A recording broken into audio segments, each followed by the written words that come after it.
get. But his case will be worse if APC is voted, because the man who is running now for APC does not even know half of what Buhari knows about government or national security. If you have the time, I will tell you more about what they are campaigning with as an agenda or as a rhetoric that he did well in Lagos. I will tell you, between 1999 to 2007, if you take out context, he actually performed worse than some governors in Nigeria, because the Lagos that they say he did, he improved the revenue, he only collected tax. All the infrastructure needed for a state or in fact a country to develop was on ground. Lagos used to be the Nigerian national capital. Before Nigeria was formed, Lagos was a colony. You have all the infrastructure for economic development. Asiwaju didn't establish them.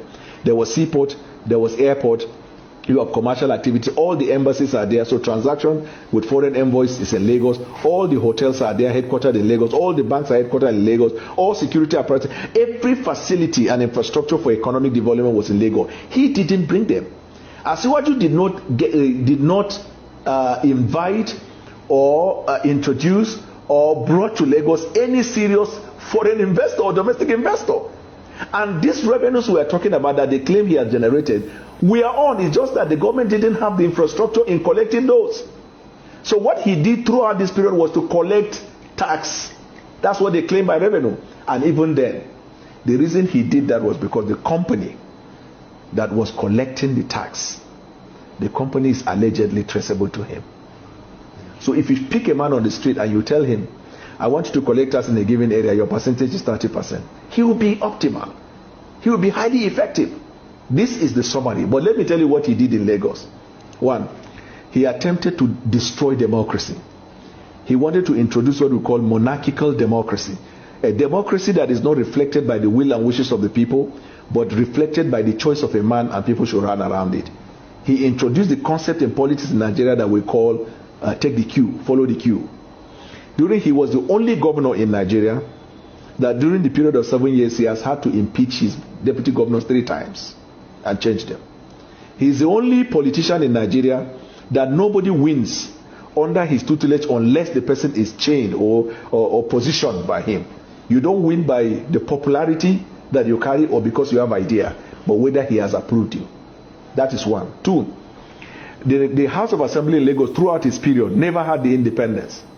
This is the man you say he promotes democracy. Never had the independence. In fact, when allegedly the drug conviction in Chicago was alleged, to have, happened, and then Gani Fawehinmi was all over the place that he should be checked, he should be probed, he should be prosecuted. The House of Assembly sat down. They had no business doing that. They said they cleared him. That they did a finding and they cleared him. On what premise? The same Festus Keyamo, who is the spokesman now, went to court around the time to challenge the decision of the House of Assembly. Do I now detour to tell you about Festus Keyamo and Lalong? I was in APC when I was canvassing for vote for Asiwaju. Lalong was doing Amechi, Festus Keyamo was doing Amechi. All the negative narrative that is built in the air against Asiwaju were pushed by Festus Keyamo. They don't believe in Asiwaju. They are just there on contract.